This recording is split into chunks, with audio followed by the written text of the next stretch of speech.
बीडच्या वैतागवाडी या ठिकाणी तरुण शेतकऱ्याची आत्महत्या आहे। आर्थिक विवंचनातून हे टोकाचं पाऊल उचललंय। अशोक भैया डिसले यांनी आज अत्यंत टोकाचं पाऊल उचलून त्यांनी गळफास घेऊन आत्महत्या केली। याला दोन कारण समोर आले जेव्हा गावकऱ्यांशी चर्चा केली आणि त्यांच्या सहकार्याची चर्चा केली। पहिलं कारण म्हणजे आरक्षणाची केस नेकनूरच्या प्रकरणात खोटा गुन्हा त्यांच्यावर दाखल झाला होता आणि त्या केसला जायला यायला त्यांच्याकडे पैसे नसायचे, आर्थिक अडचण भयंकर होती आणि तरी ते तारखा करायचे। आरक्षणाच्या सगळ्या लढ्यात ते आमच्यासोबत होते आणि काल परवा कांदे विकायला ते गेले होते। शेतीत एवढं कबाड कष्ट करायचे ते आणि त्यातून पिकवलेल्या मालाला अगदी कवडीमोल भाव आला। जे आरक्षणाचा आपला मुद्दा जो उठला त्या आरक्षणाच्या ह्याच्यामध्ये त्यांचे खोटे गुन्हे त्यांच्यावर दाखल करून ग्रामपंचायतीने खोटे गुन्हे दाखल केले आणि खोटे गुन्हे दाखल करून त्यांच्यावर केसेस झाल्या। प्रत्येक वेळेला त्यांना त्या बीडला जाणं येणं, तारखेला जाणं, पैसा नाही। काल परवा कांदे विकायला गेला, कांदे विकले तर 10 रुपये सुद्धा त्याच्याजवळ आले नाहीत, कारण जिकडचे तिकडंच ते गेले। 2 रुपये 3 रुपयाचे भाव लागल्यामुळे ते त्याच्या भाड्याला सुद्धा परवडलं नाही, त्याच्यामुळे तो डिप्रेशनमध्ये होता आणि त्याला खूप त्रास होत होता की हे गुन्हे कधी हे करतील आमच्यावर काढून टाकतील। तर ते गुन्हे काही त्यांचे काढले नाहीत, त्यामुळे त्यांना प्रत्येक वेळेला त्या ठिकाणी तारखेला जावं लागत होतं आणि 1 रुपयासुद्धा प्रॉफिट कुठलं नव्हतं। शेतीला बी तो कांदे विकायला गेला 2-4 दिवसापूर्वी, तर तिथं बी पैसे आले नाहीत त्या कांद्याचे। त्यामुळे मग आम्ही ते गेलेल्या तारखेला बी पैसे नव्हते म्हणून गेलो नाहीत। तर ते मला तारखी करण्यापेक्षा ते करण्यापेक्षा आरक्षण बी आम्हाला वैतवाडीच्या कुठलंच आमच्या गावातल्या एकाला बी आरक्षण बी भेटलं नाही आणि काहीच नाही। त्यामुळे त्याने 2-4 दिवसापूर्वी आम्हाला सगळ्या पोराला बी म्हणायचा की मी काहीतरी करणार आहे, मी काहीतरी करणार आहे। कल्याणजवळील गांधारी नदीत तरुण पडलाय।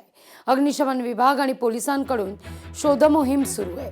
पुलावरून तोल जाऊन नदीत पडल्याचं वृत्त आहे।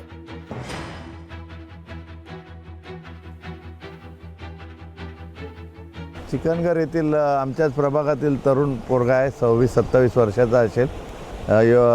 मयूर निमसे तो इथं बसला होता आणि त्याचा तोल गेला आणि खाली पडला। आता फायरची टीम सगळी आलेली आहे कल्याण डोंबिवली महापालिकेची आणि शोध मोहीम सुरू आहे। सुनेत्रा पवार आणि तटकरेंना कल्पना देऊनच परांजपेंचा प्रवेश आहे, मंत्री उदय सामंत यांची माहिती आहे। आनंद परांजपे म्हणालेले होते की त्यांचा DNA शिवसेनेचा आहे असं उदय सामंत म्हणतात। माननीय शिवसेनेचे मुख्य नेते पक्षप्रमुख आदरणीय एकनाथ शिंदे साहेबांनी देखील सुनेत्रा वहिनींशी बोलण्याचा प्रयत्न केला, परंतु त्यावेळी त्या बारामतीमध्ये कार्यक्रमामध्ये होत्या म्हणून त्यांचा संपर्क होऊ शकला नाही। पार्थजींशी देखील बोलण्याचा प्रयत्न केला, त्यांचा देखील संपर्क होऊ शकला नाही। परंतु त्याच्यानंतर मी स्वतः राष्ट्रवादी काँग्रेस पार्टीचे सचिव जयदादा पवार यांच्याशी चर्चा केली। त्याच्यानंतर कार्यक्रमातनं फ्री झाल्यानंतर सुनेत्रा वहिनींनी देखील त्यांच्या PAने मला कॉन्टॅक्ट करून दिला होता। मी सुनेत्रा वहिनींशी देखील आदरानं चर्चा केली आणि राष्ट्रवादी काँग्रेस पार्टीचे प्रदेशाध्यक्ष सुनील तटकरे साहेबांशी देखील गैरसमज नको या अर्थानं तिघांशी मी चर्चा केली आणि त्याच्यानंतरच आनंद परांजपे यांचा प्रवेश म्हणजे ते सक्रिय शिवसेनेमध्ये झाले। आनंद परांजपेंनी देखील सांगितले की त्यांचा DNA जो आहे तो 100% शिवसेनेचा आहे आणि सगळ्यात महत्त्वाची बाब की ज्यावेळी एकनाथ शिंदे साहेबांनी उठाव केला, ते गुवाहाटीला गेले, तेव्हापासूनच त्यांच्या मनामध्ये एक शिंदे साहेबांबद्दलचं प्रेम असेल किंवा शिंदे साहेबांबद्दलचं शिवसेनेबद्दलचं प्रेम असेल, हे कायमस्वरूपी राहिलेलं आहे। लोकशाही मराठी ऐका, पहा, जागरूक रहा।